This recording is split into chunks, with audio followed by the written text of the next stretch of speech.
Good evening, folks, and welcome to Garbage Theater. Tonight's installment, Ghosthouse. I'm your host, Chase, my co-hosts, Blake and John. Hello. Let's get this shit show on the road. Oh, man. Late again. It's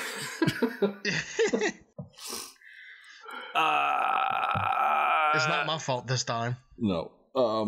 Can we blame it on the fact that I thought I had the Rona? Let's blame it on that. Yeah, let's blame it on that. That's good enough. Yeah. So I got sick as a goddamn dog and was convinced I had the Rona. Two separate COVID tests later, it turns out, no, I do not. I just had an upper respiratory infection. You just tested positive for bitch. That's all it was. So, yeah. So, yeah. So I'm still, it's kind of getting over that. So if I'm a little wheezy and sniffly, I'm sorry, but still legitimately sick. That sucks. What are you going to do? But back on the horse and Ghosthouse. Yeah. and then Ghosthouse happened. The movie where if you took Rock and Roll Nightmare, took out the heavy metal band, and replaced them with a bunch of fucking nerds. Pretty much. I mean, to be fair, the majority of the band in Rock and Roll Nightmare was a bunch of fucking nerds. But I mean, these are ham radio nerds. This is like another strata. Next level. For some reason, I was getting like Carnage vibes through this one. Yeah, there was some Carnage in it too. I definitely picked up on that. Okay. But mostly, maybe it was just a shitty house like made me think of Carnage, I guess. I don't know. Yeah. Mostly nerds, though. Yeah. and the fact that two groups of ham radio nerds happened to stumble into each other. What's the appeal of the ham radio? It's just like a more complicated phone. It was a thing back in the day. I know, but they had phones. Like, they just wanted to have call signs or something. Like, that's the whole appeal. Yeah. Well, me and Chase had an uncle that's like was really, really into it whenever he was young. Did you know that? I vaguely remember hearing that story. I just know his little call sign or whatever the jargon is for it was Slim Jim.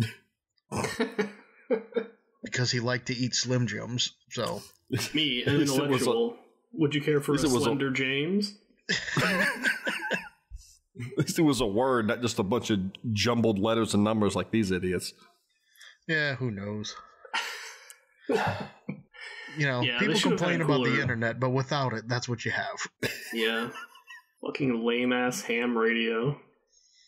And at one point in the movie, somebody asked if it could be a prank, like something that happened on there could it be a prank, and he said, no, that'd be unethical. And I'm like, oh man, if I had a ham radio when I was this code of ethics.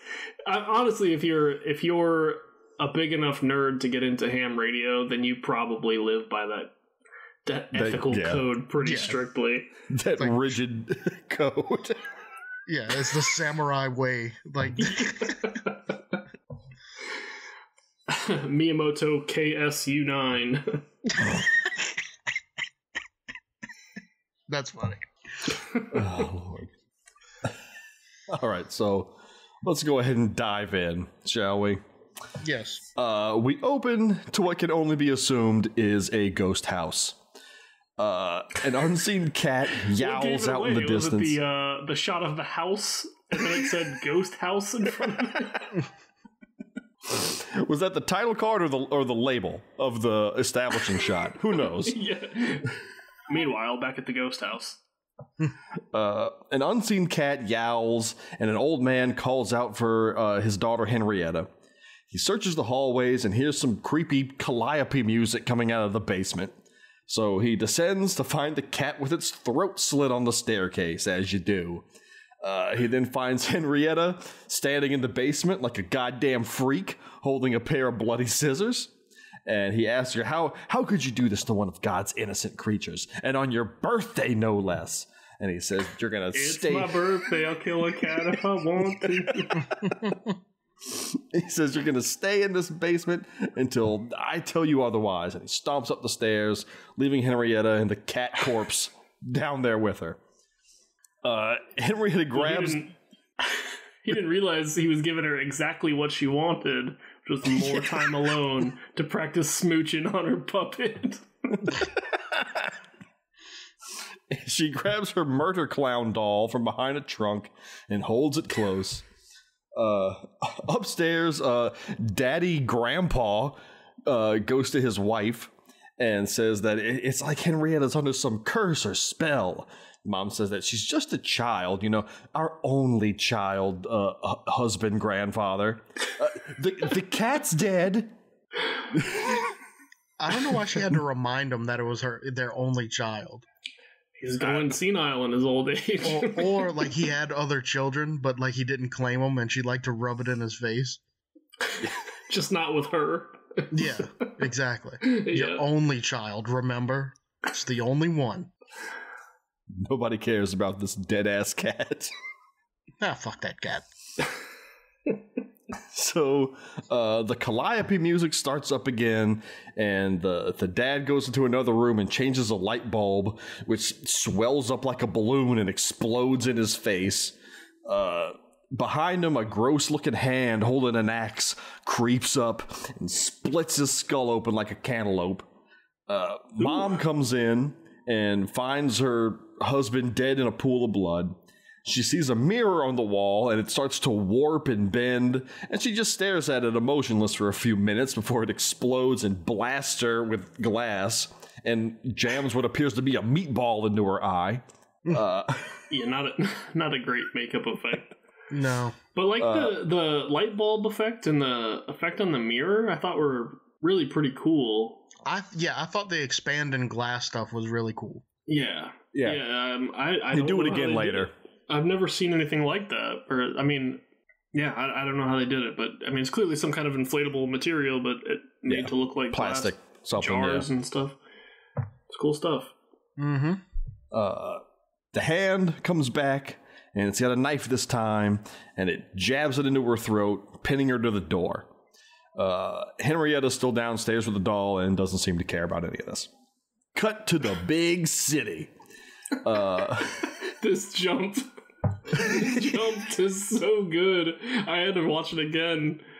It's like she's down. It's like it cuts to the little girl in the basement after her parents are murdered and she's crying and stuff.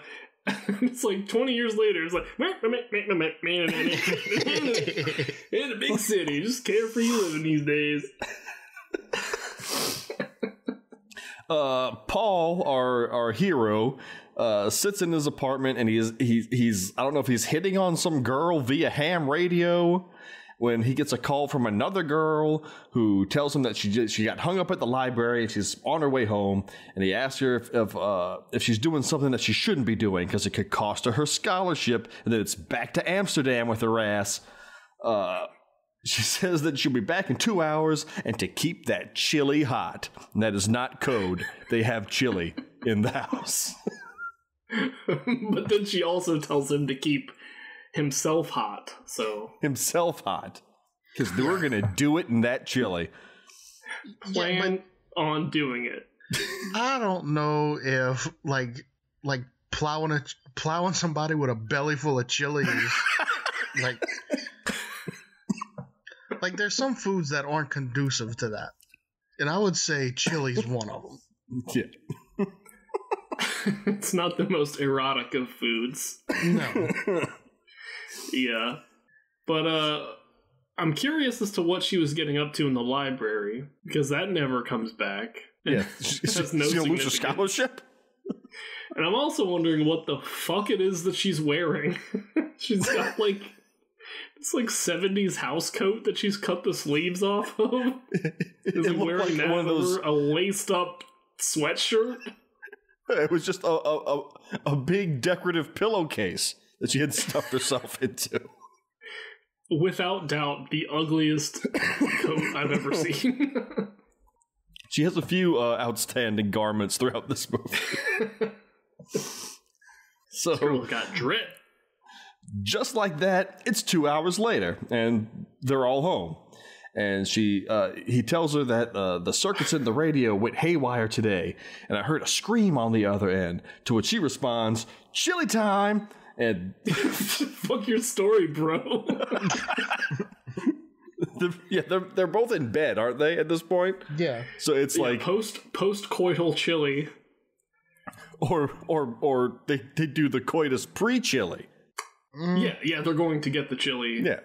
Post-coitus. I'm thinking that it's a sex sandwich with the chili as the bread. I think you're right. I think it was chili first. Chili, banging, more chili. Back to chili. Yeah. Seconds on the chili. Then chili sweats. So he gets back on his ham radio to call some other loser, but he just gets static. He fiddles with the knobs, and he starts to get some growling coming through. And eventually a voice calls out, "Who are you? What do you want? Help me!" And then shrieks like Ned Flanders. It's exactly like Ned Flanders. The calliope music starts up again, and the line goes dead before the guy Paul was trying to reach actually chimes in. So Martha, his girlfriend, recorded the voice on a tape recorder. I wonder what superhero she's the mom of. Didn't waste any time. I knew it was going to happen this episode. I knew she was going to survive at that moment. Because the ghost would be like, "Your name's Martha?" And no the worries. Clown doll's like, your mom's name's Martha? You're Martha? Did anybody else find the voice with the calliope music extremely unsettling? It was kind of creepy the first couple of times.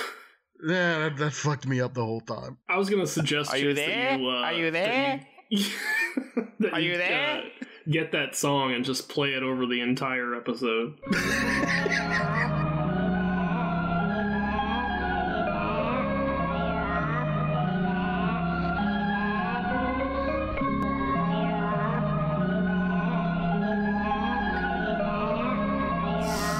Like it kind of bothered me, which it's doesn't take much. Song.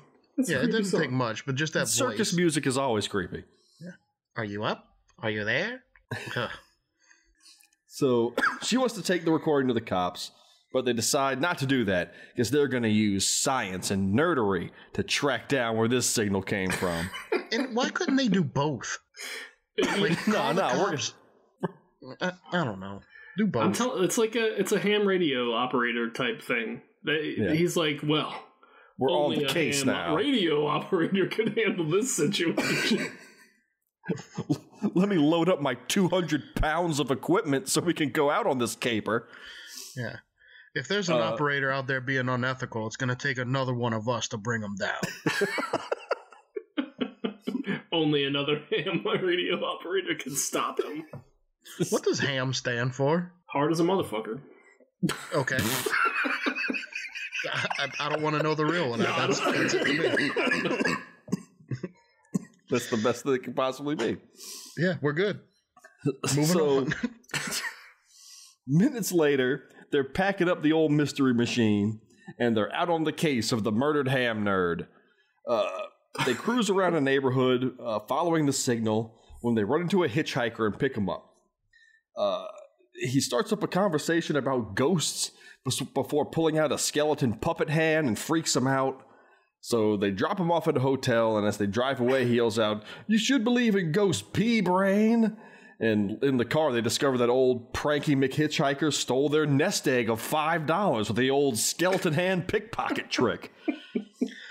I don't know how he did that either.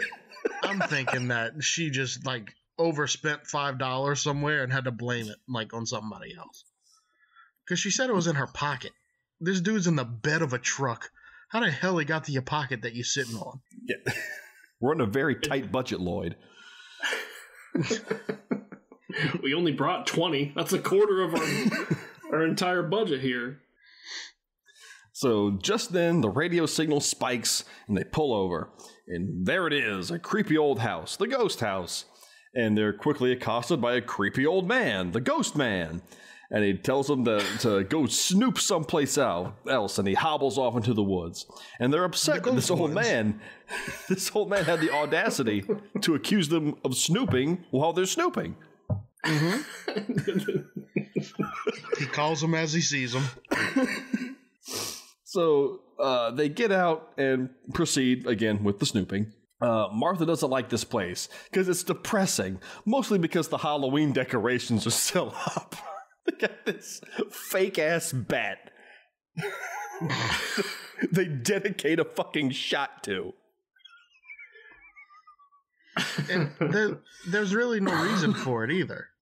No, that's what freaks her out. This stuffed plastic fruit bat hanging from the gutter. And, oh, this place is depressing.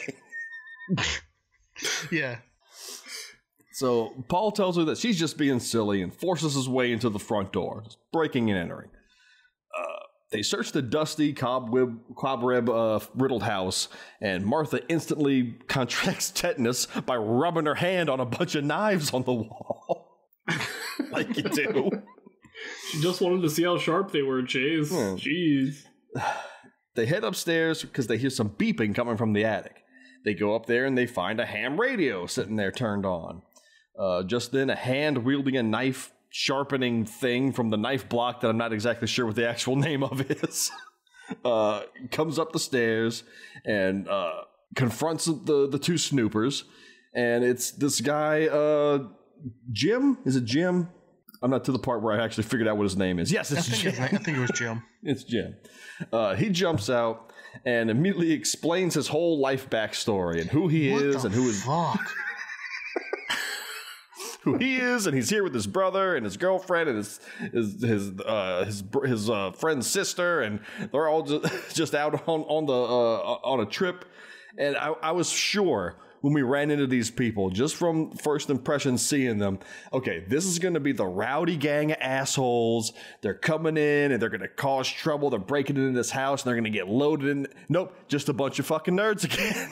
That's right. I love how Jim and what's the main guy's name? Mark? Paul. Paul? Jim and Paul are dressed the same. Yeah. Like, they both have vests. And they both have their shirt sleeves rolled up. That is standard ham radio attire. You know how ham radio dudes do. They had a whole article in it in Ham Radio Monthly. Yeah. This year's looks. It's big dick ham radioing. That's right.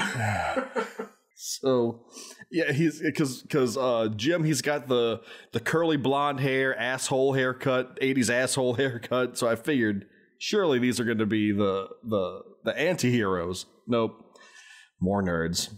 So he confronts them, and they play the radio tape for him, and it's clearly his voice that they heard on the radio, and what sounds like his sister Tina scream after he screams like a woman, though, because that does happen.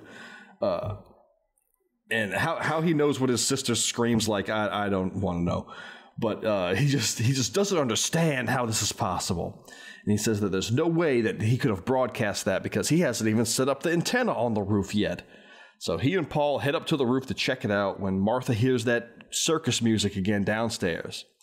So she goes downstairs and finds a bunch of jars that start to inflate like balloons. They do that trick again, and they explode and spray her with various juices and preserves. The furnace flings open and sprays fire out of it, and the washing machine turns on, and there's like a head of a monkey or something in there. You could not figure out what that was. This I also whole have thing, a monkey head. This whole thing reminded me of my grandpa's shed. Monkey heads and all. Bottles of fig wine, monkeys' heads, and washing machines. It was all there. Various jars of unknown liquid. Yeah. Yeah. So Martha screams out, and it's heard by the whole crew. Paul and Jim find her first, huddled behind the trunk. They help her outside, and Jim fills in the rest of the gang about the tape and what happened to Martha in the cellar. Mark, Jim's brother, friend, I don't know, wonders if there's something supernatural afoot. And Paul says, look, all I know are computers and that we're in some kind of danger. Yeah, so let's stick around. I'm going to be sure of two things. Computers. Of which there are none out here. Yeah, I was about to say. So all there's no computers, and there's danger. You need to leave. Nope. That's not how the ham dumpling gang handles things. So Jim decides to believe Paul, and they come up with a strategy to figure out what's going on. They'll both set up their radios to the same frequency and not send out any signals, and will listen all night for about a 2-mile radius. And if we can pull that off, we may never get laid again. One less thing to worry about. We'll be the nerdiest bunch of fucks in the goddamn state of Massachusetts. That's right. So Martha can't wait to stay in the severed monkey head house. She does not want to go back to Boston. The creepy old man from earlier, he's watching from the bushes the whole time. They get the radios set up, and they all have a bad feeling about what happened in this house. And meanwhile, in the camper that the other crew came in, the TV turns on, and it's crazy Tina sees their campers and their ham radios. The TV turns on, and Tina sees Henrietta and the clown doll, and the Henrietta starts crying blood. Meanwhile, in the attic, Jim and Mark hear laughter coming from downstairs. So Jim heads down to investigate. The camper starts rocking and bashing Tina off the walls. So she runs out of the camper. Rocking, it's probably ghosts. Please help. Ghost camper. So she runs out of the camper into the house. Jim wanders around in the dark and finds a fan on the table. And it's not plugged in, but it's going full blast. And she sees Henrietta. He sees Henrietta and the doll. And he then says the lines that we heard on the tape from earlier. A blade of the fan comes loose, flies across the room, and slits his throat as he lets out his girlish scream. They all hear his embarrassing scream, but Tina finds him first. She also sees Henrietta, and she screams out when she sees Jim's dead body.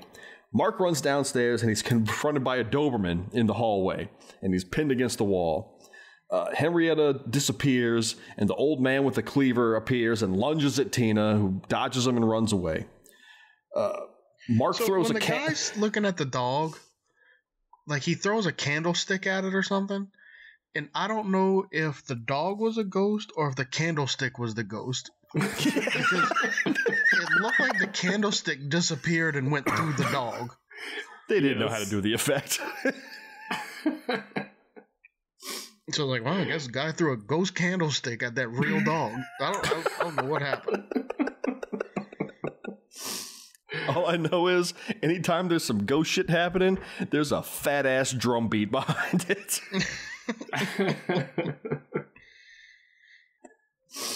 So Tina runs outside, and Mark follows, and he's able to stop the creepy guy from cleavering Tina. He punches the old man in the face, but he gets kicked in the balls for his trouble. Tina runs back into the haunted camper for safety. Mark runs through the woods and finds the creepy old man's house. It must be his house because it's a creepy old house.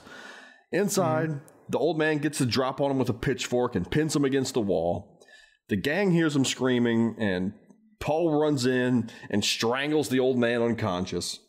That was not a choke at all, by the way. I knew there was going to be commentary on this hold. There's no reason for anyone to go unconscious from such a thing. He wasn't cutting off an airway or blood supply. He was just holding his shoulders aggressively. He loved him to submission. So they knock him out. They tie him up. where was I? Oh, Paul heads back to the house and finds Jim dead on the ground with his throat cut. Martha calls out for Paul. He comes running back out to find out that the old man escaped somehow. He just gave him the slip. He's too wily. Kicking down this old man. Probably because Mark or Paul or Luke or whoever it was doesn't even know how to tie a sheep shank, so of course it got out of that fucking knot. Also, he didn't actually strangle him unconscious. That's true, too. Just playing possum. He was playing, like, squints and just acted like he was out.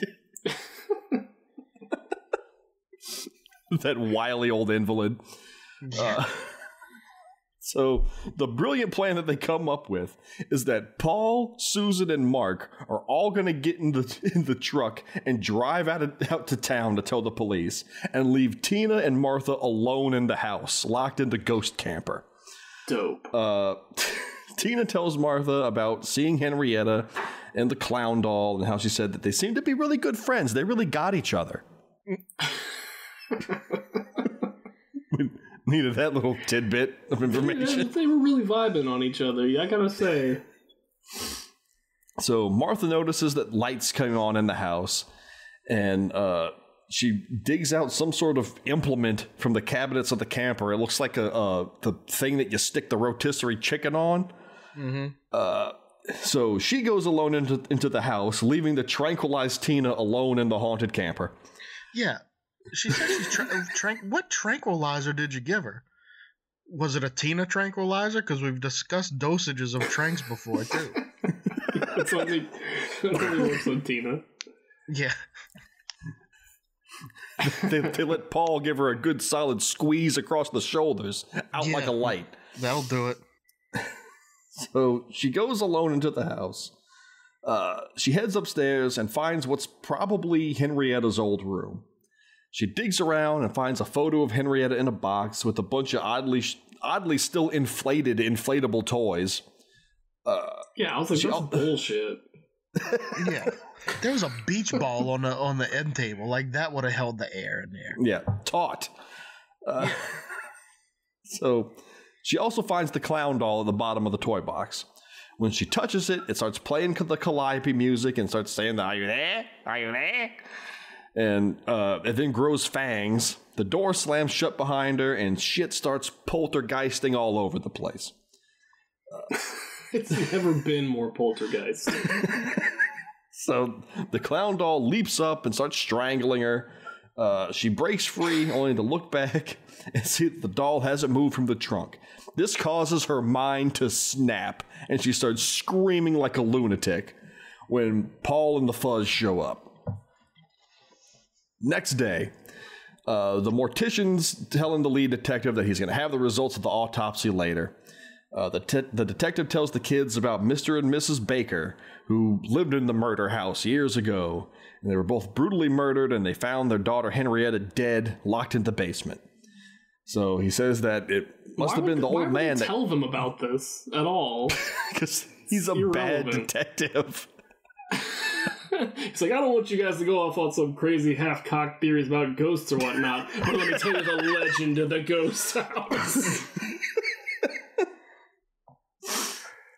So, he says that it must have been the crazy old man that killed Jim, because he's an ex-mental patient who the county pays to watch the house? Hell yeah, dude. It's a new program. Right. You pay the criminally insane to watch over some old houses. Yeah, sounds like a solid plan.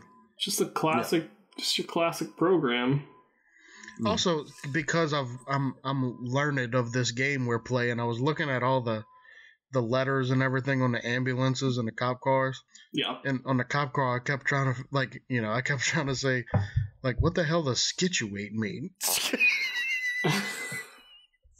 Then I looked it up, and it's a town, and I'm sure it's not pronounced situate. Situate. Like, I didn't know if, like, a situate officer is somebody who looks after the mentally impaired people who watch old houses. Like, I didn't know if it was a different department. I don't know what kind of situations they're in charge of. That's when you choke someone out by squeezing their shoulders. You situated them.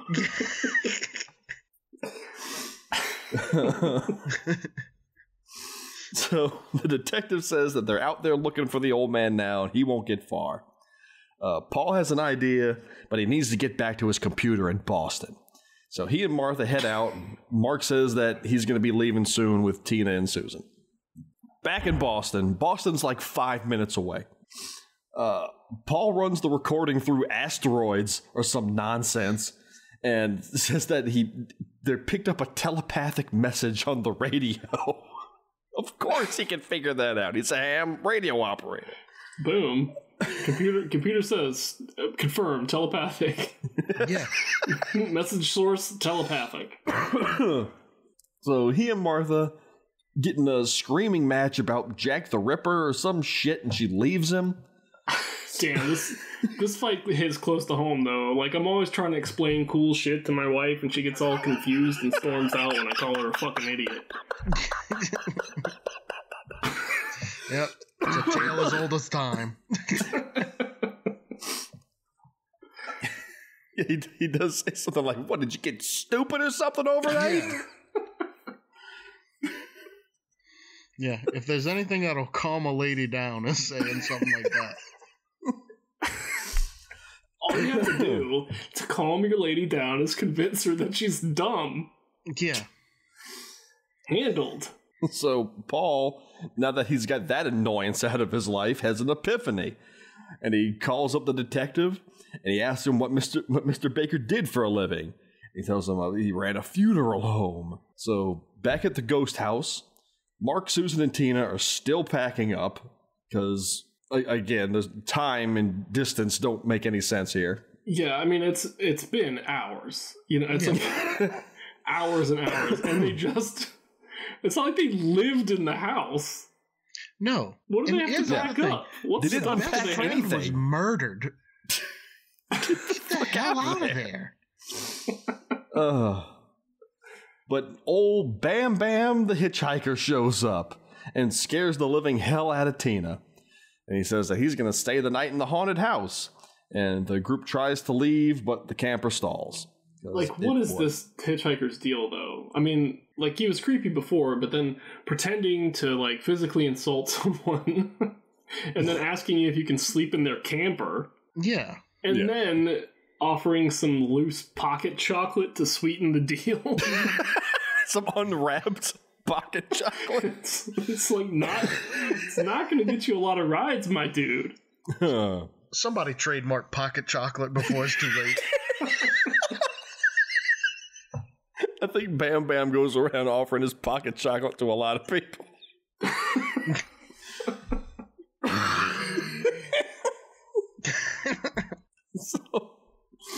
Oh, Lord. Bam Bam inside makes himself at home and starts going through the ancient food in the pantry. This is what made me think of Carnage, because they did the same fucking thing. Yeah. That's true. This ancient food. Yeah, let's eat that. It's probably fine. So, oh Lord, he steals some stuff. He finds some silver knickknacks, and he hears some banging in an adjacent room. So he finds the back door. It's opening and closing with the wind. Meanwhile, Paul and Martha, back together for some reason, hunt down the funeral home where Baker used to work. Paul heads in and finds the mortician working on a body, and he asks him about Baker. And he tells Paul that he used to work for him. And he says that Baker used to be... He was a good man, but I didn't always approve of his practices because he would always take a small item from each of the bodies they brought in. That's stealing. Yeah. Yeah, he says that he took small things. Yeah, a pen or a... He mentioned all these small things, and then, like, he graduated all of a sudden to a whole-ass fucking puppet. Yeah, a 6-foot-tall clown puppet that the corpse came in with. Yeah. Maybe the clown killed the person if that's what fucking happened. I don't know. Also, whenever he walks in and he's working on the lady that's dead, and he says, she looks alive, doesn't she? Well, yeah, she does. You can see the bitch breathing.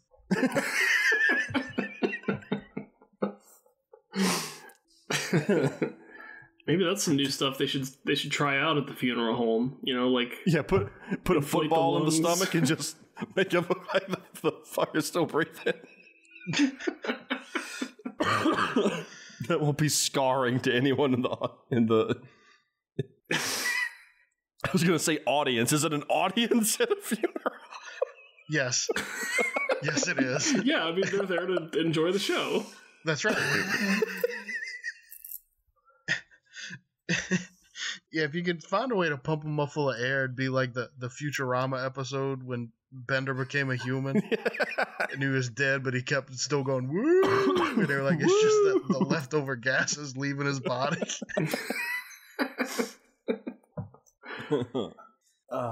So yeah, he used to take a small thing from the corpse, and then one day he took a doll, and that was that he crossed the line that day. So the mortician tells Paul, if you really want to know more, track down the cemetery custodian, because he wouldn't remember all of that. So they drive away, and the creepy old man is still watching from the bushes, as he likes to do. The old man then goes into the funeral home, and after a confrontation with the mortician, slams him on the head with a hammer, picks him up, and puts him in a coffin and closes it, which I guess kills him. He can't get out of there. There's no lock on it. It's not like a magician's coffin that's going to seal up. It's just a coffin.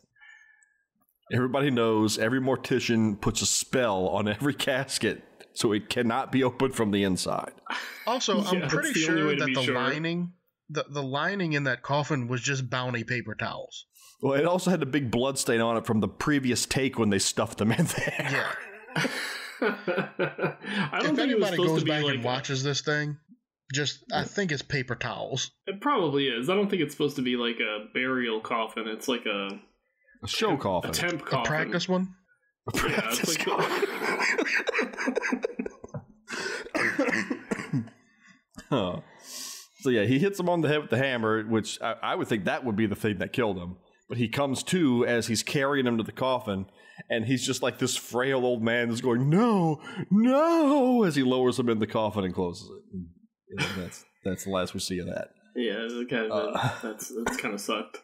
Meanwhile, at the police station, the autopsy of Jim comes in, and it's ruled that it was scientifically impossible for someone to have hit Jim with that fan. The only logical explanation is that the fan blade flew off, the centrifugal force sending it through the air and cut his fucking head off. Can't argue with science, baby. That's right. This is the best forensic scientist in the universe. Yeah, you know what? You're kind of right, yeah. He nailed it. Yeah, he did. He was Ghost. I don't know what you want me to tell you. Yeah, it's like, what the fuck do you want from me, man? I'm here to discover the truth. I'm not jazzed about this answer like you, but this is what I got. All signs point to Ghost. You're going to ignore this particular problem until it floats up and spooks you in the ass. Yeah. So back Those at the house. are correct.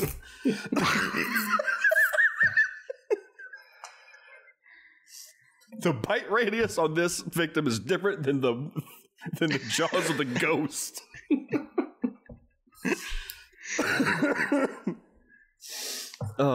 We're fans of Jaws, folks. Back at the house, Mark and Susan keep working on the camper. Well, Tina tells them about Bam Bam. Mark runs inside. Like several hours later than it was before. I still don't know what they're packing up. Yeah, I don't know. I was standing in the yard. This dude came up, offered me his pocket chocolate. He's in the house somewhere now. I guess it's stalled, huh? Yeah. Never mind. So Mark goes inside, looks around, comes back out. I was pissed. Like, why go back in the house? I don't care who's in it. Oh, some random guy in there? Let me go look at him. All these kids have terrible situational awareness. Dude had pocket chocolate. You can check that out. Maybe that's what he wanted. Yeah. He's like, what brand? What was it a whatchamacallit? What? No, it was a what is it? The Mr. Good bar or whatever. It ain't no fucking good. What brand? It was unwrapped and labelless, covered in lint. Not even sure it was chocolate now that I'm thinking about it. So Mark runs in, comes back out, says nobody's in there. Tina stomps away into the camper. You guys never believe anything I say. And Mark and Susan argue about ghosts when Tina sneaks out the camper and back into the house. Jesus. Pocket chocolate fever. To know what happened. So Paul and Martha head to the cemetery to track down this custodian. Tina's inside the house searching around for Bam Bam, and she finds his puppet skeleton hand on the stairs and starts to head up.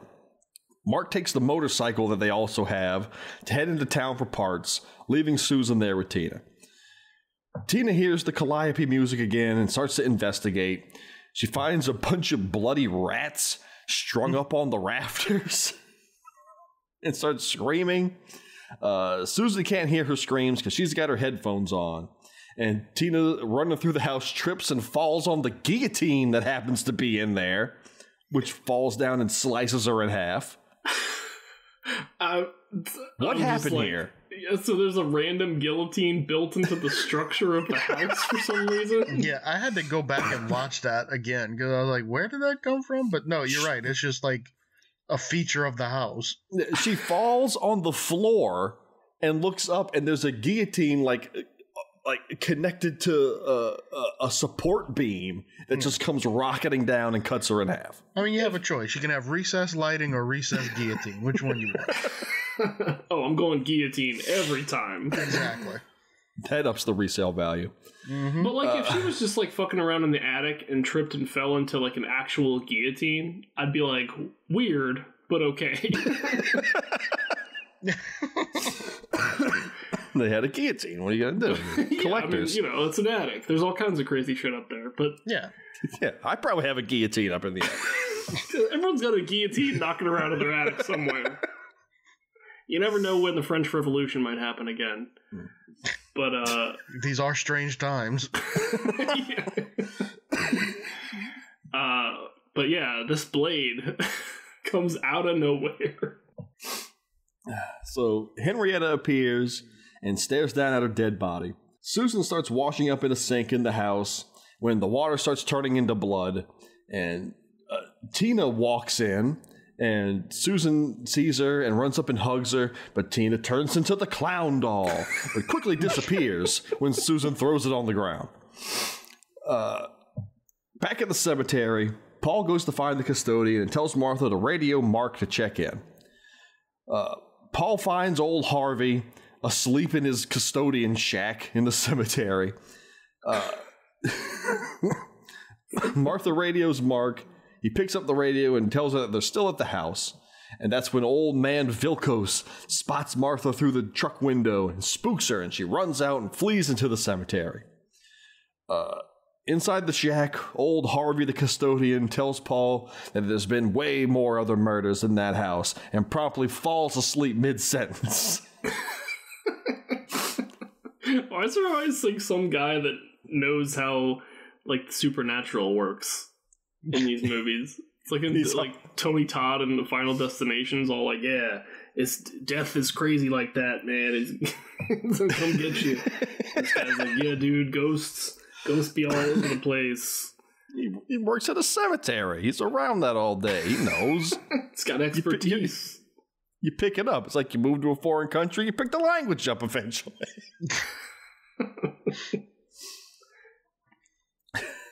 So, Martha sneaks around the cemetery, but old Vilkos finds her. She gives him the slip and ducks into a tomb, which is like the size of the friggin' Temple of Doom inside of it. It's like a hobbit hole in the side of a hill. Insane. It's labyrinthian inside. Yeah, it's like the Stark like crypt from Game of Thrones. It's like that bakery from Ginger Dead Man. Infinite space. So, Mark arrives back at the house to find Susan and Tina gone. It also seems to be nighttime at the house. Meanwhile, it is not nighttime in the cemetery. I guess they're trying to do like some day for night stuff, but it was not working. Yeah. Every time I see like shots where they try to do the day for night, I'm always waiting for a mechanical owl to fly into the scene. That's what cinema needs. More mechanical owls. More mechanical owls, more Harry Hamlin. Yes. So Paul sees that Martha's missing and goes looking for her. Martha, trapped in the tomb, realizes that it's the burial place of Henrietta. And so time to piss on this bitch's grave. and what a fucking coincidence. Yeah. Seriously. So she starts banging on the door, screaming, when the sarcophagus pries itself open and a mummy arm comes up and picks up a nearby lamp and clonks her on the head with it. I'm starting to think this movie's stupid. It's just a lamp in the fuck. A lit lamp, too. Like, it goes on. Everybody installs outlets in their tombs. How did Henrietta get the full-on, like, Dracula treatment? She had, like, a stone sarcophagus. Nobody gets this. The town? Now that you say that, like, I've always said I wanted to be cremated, but now I want a stone sarcophagus. Oh, fuck yeah. Oh, I've always said I want a mausoleum, and inside of it, there's a throne with me propped up on it and treasure all around me. Like One-Eyed Willie? Like that fucking dude in the hole in the first Conan movie. Like swords and shit. Like, you know I want people to break into my tomb. You gotta get cursed up first, though. Yeah. You know, you gotta go full cursed. Yeah. Get the sword of Crom in there. Come on. Well, yeah, and you also gotta hope that like it goes undisturbed for a good couple hundred years, or fuck it, a couple thousand years, and then like the history books will talk about this great king. Yeah. Yeah. You just need time to like rot, you know, and build up a good level of cobwebs and stuff. Yeah. Yeah, if someone gets in there too early, it's gonna just kind of stink in there. Yeah, it's just gross at that point. It's just gonna be me in some LARPer outfit. All swollen and shiny. Ugh, I don't know if I want any of this stuff. I mean, I might take this ham radio that's sitting around right here, but that's about it. Everything in here has a tag that says Spirit Halloween on it. The historians that opened the tomb deduced that this great king must have been a virgin for the ham radio we found.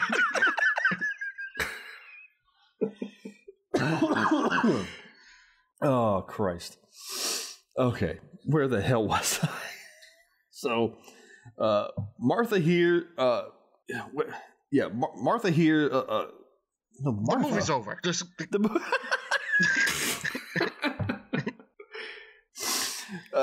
So Paul hears Martha screaming, and he runs into Vilkos, who appears to have hung himself from a tree for no reason at all. Yeah, what a bullshit end to Vilkos. Even he had enough of his own shit. It's like, you know what? This is dumb. Yeah. I'm gonna kill myself. You know, every week it's the same thing over and over. I'm tired of this shit. God, again, here I find myself on a Saturday night, nothing to do, banging on a crypt door. The county can find some other criminally insane lunatic to watch that house. Guy. So, Paul finds the tomb and pries it open with Vilkos' scythe. And inside, he finds Martha and Henrietta's tomb there, and that sick drum beat kicks in. Back at the house, Mark goes inside and finds Susan's Walkman playing the Calliope music. He finds the sink dripping with blood, and the faucet's still running, so he goes upstairs. And in the attic, he sees Henrietta and her doll and a triangle of candles on the floor. He glances over to see Tina laying cut in half on the ground. The floorboards give out from under him, and he falls down through 2 stories into a vat of milk skulls. Boiling milk. That's what makes it scary. Yeah, if it's not bubbling, I mean, like, who cares? Yeah, it's just milk with skulls in it. It's Satan's breakfast. Scolios. it's a big bowl of Count Pocket chocolate.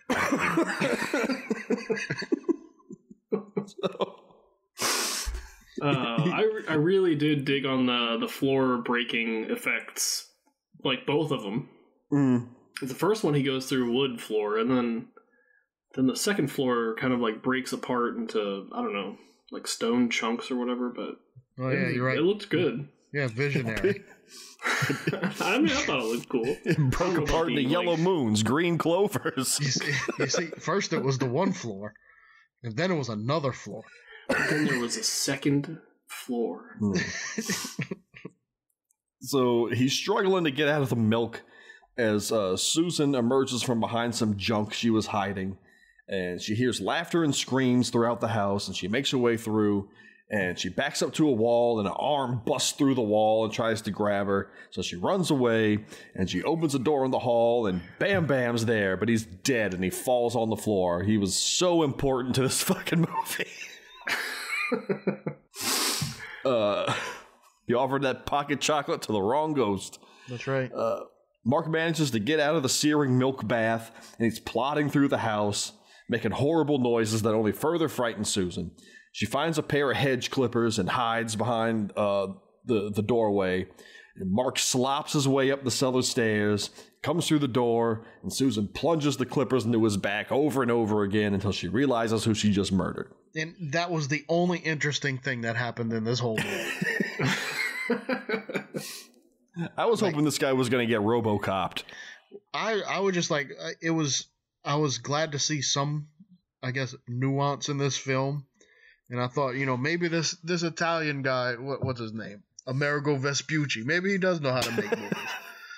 But that was the only thing that I found interesting in this movie, was that turn of events. She murders her boyfriend. I kind of agree with you. Yeah. So there's flashes of all the dead folk and the clown doll, and Susan's mind is just like, well, fuck. So packs its bags and Paul gets Martha good and drunk to sedate her, and hears Susan screaming over the ham radio in the back of his truck.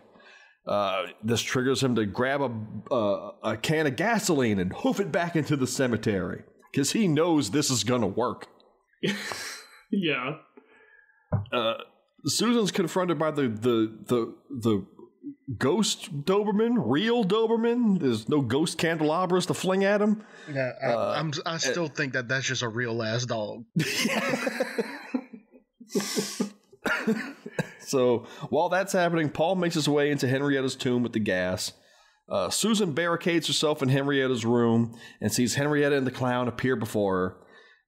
The door to the room flies open, and Death himself stands there with the kitchen knife, Death's preferred weapon of choice. Yeah.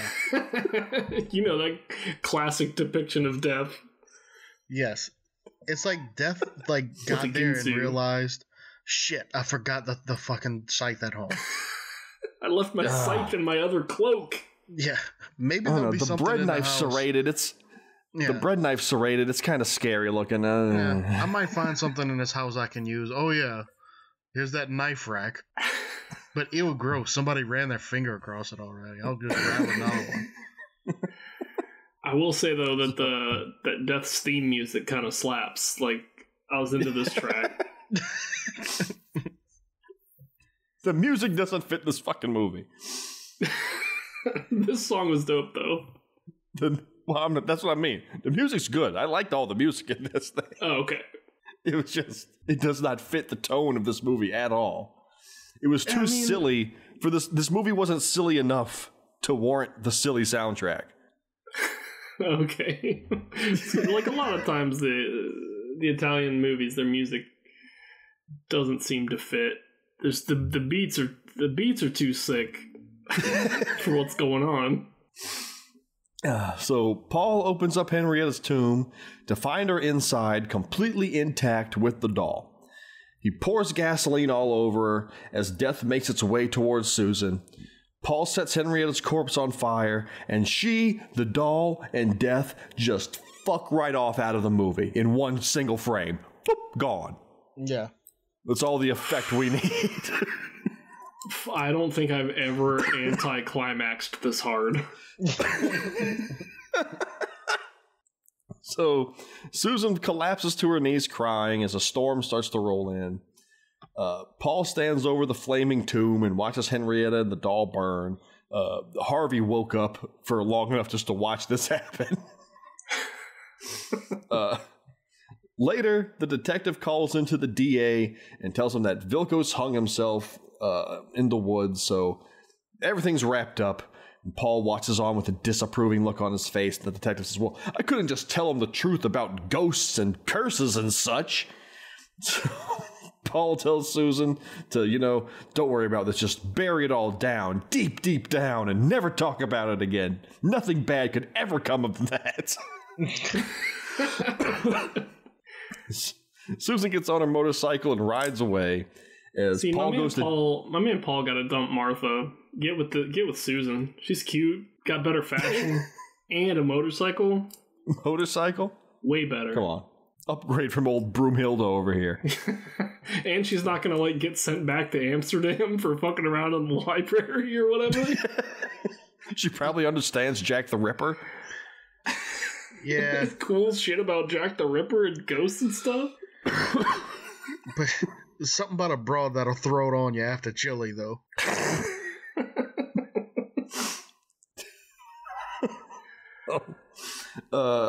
He goes to check on Martha, and she tells him, oh, don't worry about me. I'll be good as new before the week's out. So, cut to later. Now that the week's out, we see Martha strolling through the streets of Boston, wearing all kinds of nonsense. Just wearing the second ugliest jacket I've ever seen. Just leather tassels and cow print and denim, and it's just thrown up on her. She's walking through the streets, and she glances through a storefront window, and she sees the clown doll. Paul appears across the street and yells out to her, and then the doll changes the don't walk sign to walk, which prompts Paul to cross the street and get hit by a bus. Completely ignoring all the traffic. He's just like, well, sign says go. Yeah. Sign says... Martha screams out, the credits roll. I hate this movie. All right. So was it foreshadowing that the dead woman that the mortician was working on was also hit by a bus? Yes. Oh my god. Yes, it was.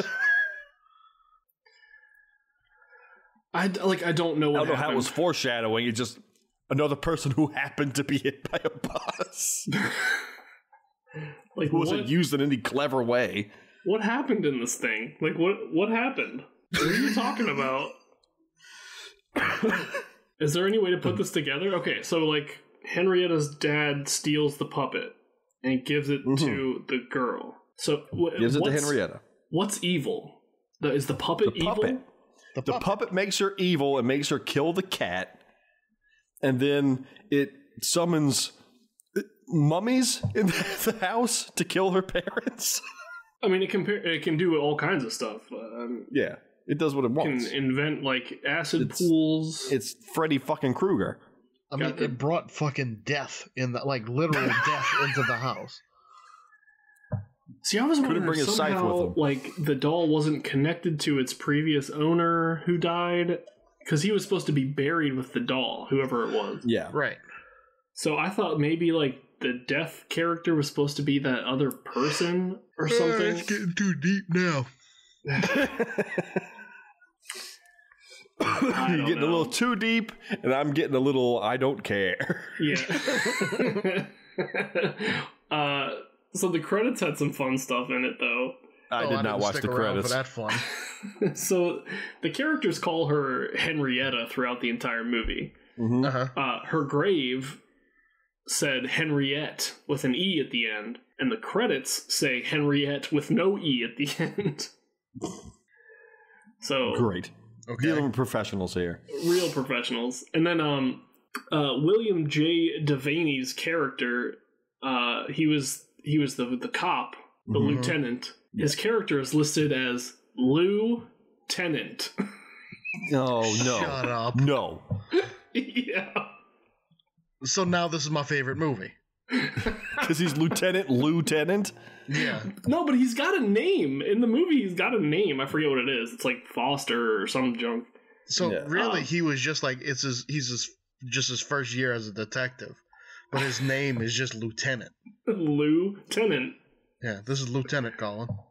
Or like whatever Goomba they got to write the credits just heard him being called Lieutenant and didn't know what that was and just went phonetically with it. I guess, but they name him in the movie. And then, like, the other characters, like the Mortician, he's listed as Mortician and Cemetery Custodian. Mortician. And both of those... Mortician. Both those characters have names in the movie. I don't know why they, like, couldn't name them in the credits, but... Anyway, that kind of the lieutenant thing reminds me, like when my dad used to tell me that he wanted to name me Judge. That way it'd be easier for me to get a table at a restaurant. So, that's how I was raised. Solid reasoning. Yeah, you call a restaurant and be like, yeah, this is Judge Ota, and they give you a table right away. Whatever. Would have changed your life. Would have. It definitely would have.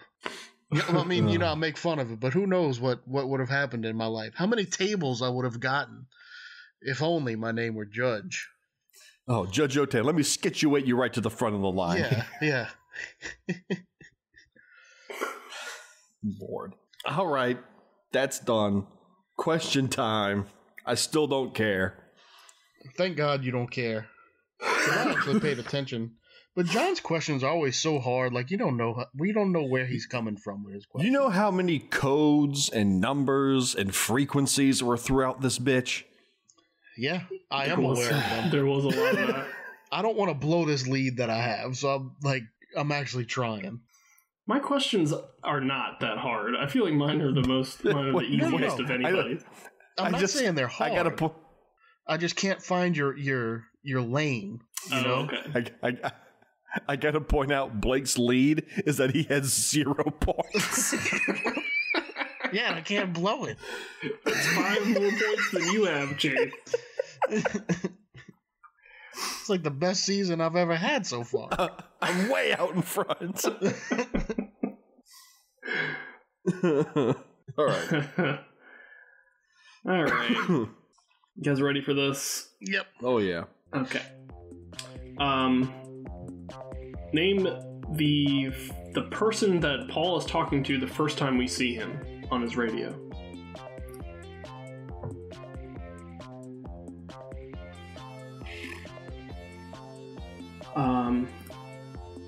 Let's see. How does Paul like his chili?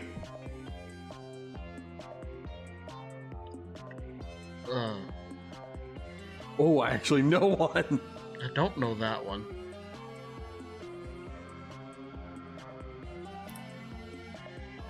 Let's see. What direction is the golden rooster? Ooh, I just remembered your last question, and I know that one that you just said. Wow.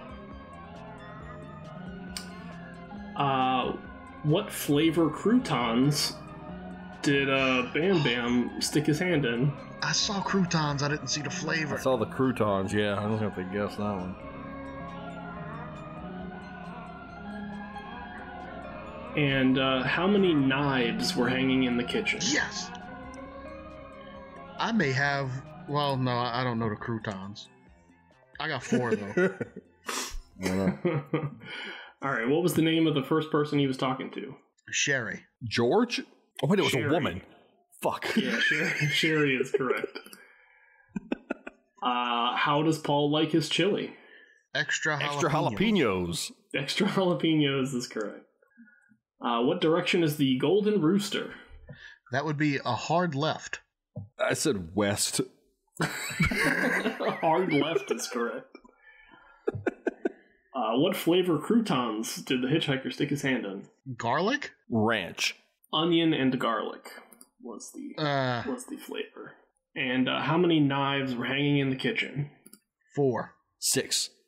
3. The fourth was a cleaver. It was a trick question. I actually wrote that down. I wrote down that it's 3 knives and a cleaver. Oh, fuck you, man. So at the end of that, Blake and John are tied with 3. And I'm catching up. I'm now -4. A cleaver's a knife. Is it? Yeah, it is. Well, I don't know about that. Well, since we can't go a second past recording time to look up information, apparently, because Chase is a baby. Let me look it up right now. I'm looking it up right now. Cleaver on Wikipedia. A cleaver is a large knife that varies in its shape, but usually resembles a rectangular bladed hatchet. So I'm up by 1. He can have it. Jesus Christ. Yeah, so... I'm trying hard, man. After we set the call on the field up to New York, you were so excited. I wanted to snatch one away from you. Well, believe me, I was a little deflated. Because on my notes, it said 3 knives and a fucking cleaver. So Blake was able to situate himself into the lead with 4. John's right behind with 3, and I'm at -4. If I keep plugging away 1 every episode and then come out hot in the last one, you'll get there. See, I can see it now. Like, I know that I'm going to fuck this up somehow. And I'm going to come in dead last. That would be pretty embarrassing. I mean, 1 solid performance, I'm out of the negatives.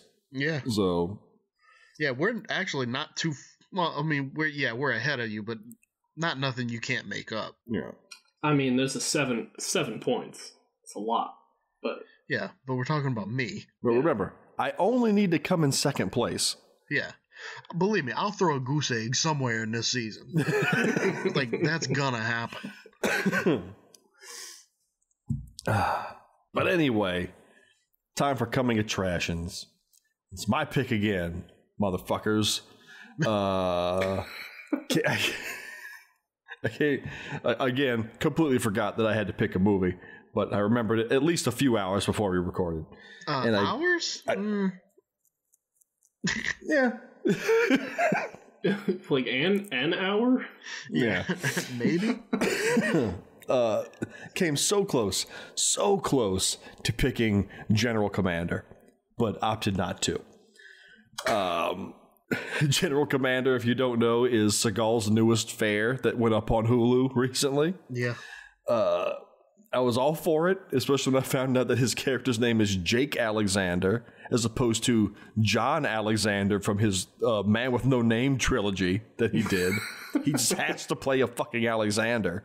But once I found out that it's not so much a Seagal movie as it is a Seagal mentoring a group of ragtag whatchamacallits, which means Seagal's barely going to be fucking in it. Yeah.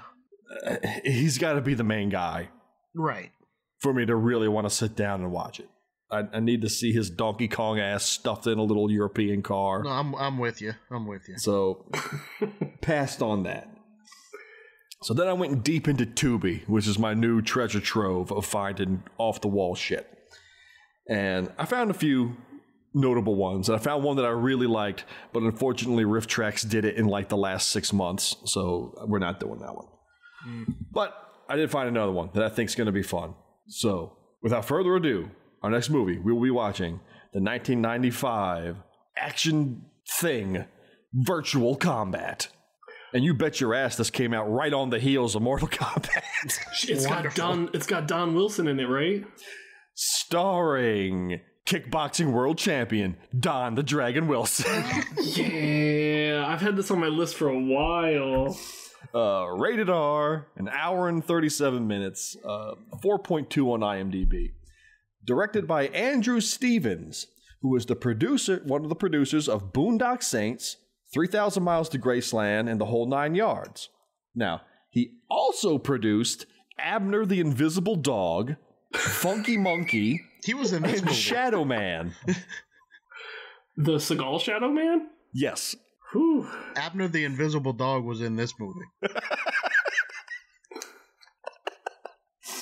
It was Abner the Invisible Candelabra. Yeah.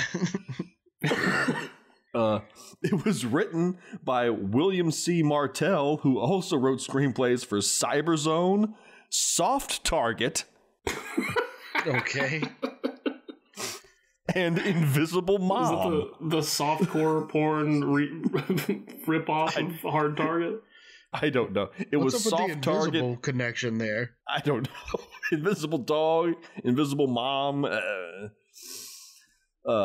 Again, starring world champion, kickboxing legend, Don the Dragon Wilson. Also starring Michael Bernardo, Ken McLeod, and Rip Taylor for some reason. Oh, that's awesome. Also known as Grid Runners. Set in a futuristic Las Vegas, a scientist brings 3 virtual reality characters to life, 2 from a cyber sex site, and the other a villain into the real world. He must pursue the villainous VR character and relate to one of the cyber vixens. I think he's got that backwards. There's no trivia, no fun facts, there's no nothing on this movie. Reviews, a whole lot of grunting, horrid, piece of shit. And a little segment from one of the reviews. Your enjoyment of this movie will depend on how much you like seeing buff guys slugging it out for what seems like hours on end. I'm gonna love this movie. Yeah, they don't realize how much that is our shit. Yeah. I saw it had Future Kit Kat in it, and I said, yeah, this'll do. Yeah, I was, because I mean, I know that Don Wilson's in like a ton of garbage, and I was like, I'm gonna pick a Don Wilson movie at some point. And then I had to find the worst one. And that was apparently Future Cake, so I picked Future Cake. But I'm looking forward to seeing more. Virtual Combat. Virtual Combat. The movie that I really wanted to pick, but Riff Tracks already did it, was a little movie called Death Promise, as opposed to Death Wish. In the vein of Death Wish, it stars this greaseball doing kung fu, and it looked hilarious, complete with them chucking a dummy off of a roof, which always is spectacular. Beautiful. Nice. But, you know, I guess go watch the Riff Tracks one if you want to see that, because I'm not going to be some Johnny come lately with fucking Death Promise. I have a question about picking movies. Can we finally start picking movies that maybe we've seen, or do we still have to stick to movies that we haven't seen? I believe we've loosened that rule previously, where if at least some of us haven't seen it, it counts. Okay. Because, like, of course, like, I'm not going to pick, like, something mainstream that I know we've all seen, but I know there's things that are really terrible that we've seen that would be worth us digging into. Yeah, I think we've loosened that rule up a little bit. I'll if there's one of them that's questionable, I'll just discuss it with y'all or something. Yeah, as long as it's, we'll cross that bridge when we come to it. Sorry to talk shop in front of the curtain and everything. But if I don't talk to these guys now, I'm not samurai enough to hang out with them anymore. Well, you know when we're on. I know. It's not like it's a secret. I know, but I'm doing great in Overwatch. Oh, what friends are you playing with Overwatch? No friends. Uh-huh. You know how many times we gotta roll with some rando filling our fourth slot because you can't muster up the gumption? Well, you know what it is though. I have a thing where like I really want people to like me, and I figure if I'm not around, it's like the chick that doesn't want to talk to you. So it's like, man, it'd be so much better if Blake was here, and that's kind of like my long con there.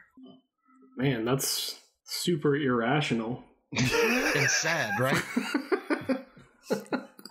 It's more like we're sitting around going, man, it would be awesome if we could do the raid if we had 4 frickin' people.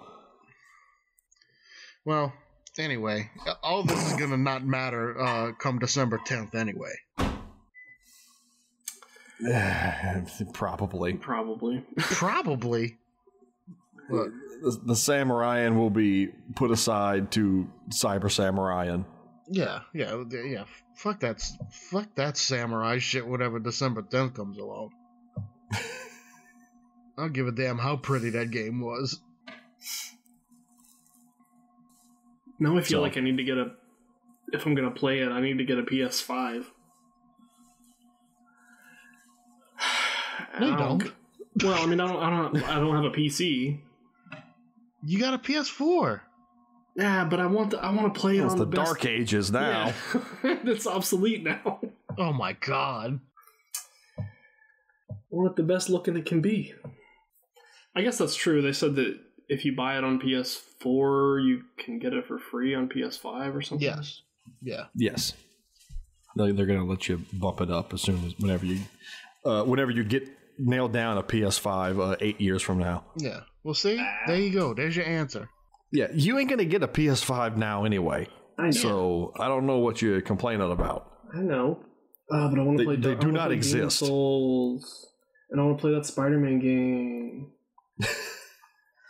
I hadn't really been paying attention to the Spider-Man game, but I saw that there's a skin that it's the Spider-Verse skin, and it's actually like animated, like the movie. That's cool. And it looks friggin' awesome. Yeah, the game looks radical. I mean, I've only seen some clips of Miles just swinging around the city, and I mean, oh god, it looks cool. The animation is dope. Yeah, it's tight. It looks great. And there's lots of cool skins too. Lots of cool skins. There's like this artist I like, Dave Raposa, did a skin for it that looks like a Spider-Man Guyver outfit. It's super cool looking. And the texture is like, the textures are all different, so you can have like really sort of cell-shaded looks or whatever that looks totally different from the rest of the game, but... Yeah, that's like the Spider-Verse skin for him. It looks like it's just him straight out of the movie in the game. But, so cool. Yeah. I still have absolutely no intention of getting a PlayStation 5 anytime soon, or if ever. Yeah. I may very well be done with console. Yeah, I think I'm done too. I just got some things to figure out that I can't talk about.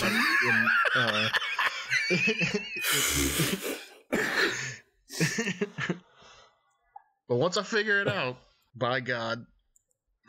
Blake's got some hackers level issues that he has to work through before he can join the PC master race. Yeah. I can't ever go the simple route. But I'm figuring it out.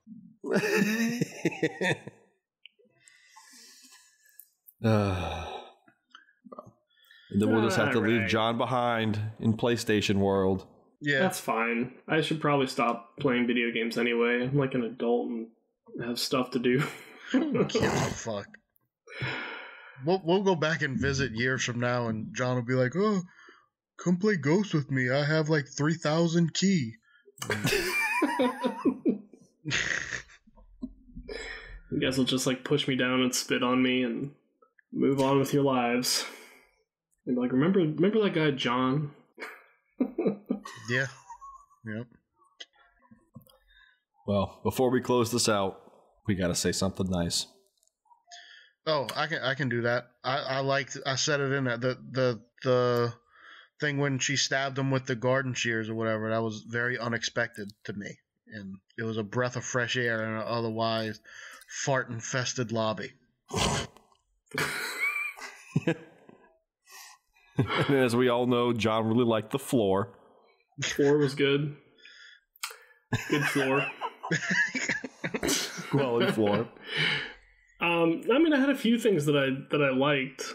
I mean, I dug that. I dug Death's theme music. It's a good track. The music was thumping. That was mine. Mm-hmm. I liked that part where Tina got cut in half. There was a shot, the shot of her like top half on the left side of the frame, and this like, what was that thing called? This like rocking horse thing in the middle, and then her legs were sticking out from the right side. It's called a rocking horse. Right. Well, it was one of those ones with springs on it. I don't know if it's still a rocking horse, but anyway, it was a really cool shot. I would have liked for more. I would have liked to see the whole like gory mess, but it was a clever, creative way to do it. You got one half of it looking this way, the other half of it looking that way. And Death's over here like, what do you want from me?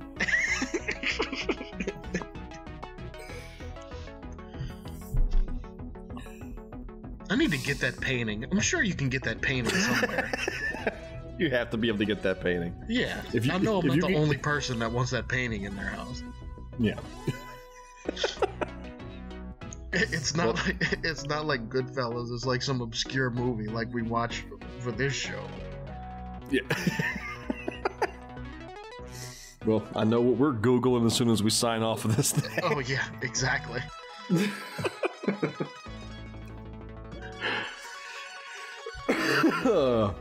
All right, so on that note, that's it for Ghosthouse. And we will see you all next time when we watch Virtual Combat. We'll see you then, folks. Bye. Thank you for listening to Garbage Theater. As always, you can find us online at facebook.com/Garbage Theater, on Twitter at Garbage_Theater, and on Instagram at Garbage_Theater. If you'd care to leave us a review on iTunes, we would very much appreciate it. And if you have a movie suggestion or just want to reach out to us, you can contact us at any of our social channels or email us directly at garbagetheaterpodcast@gmail.com. Don't forget to like and subscribe for all the latest episodes and happenings. Good night, and see you next time, folks.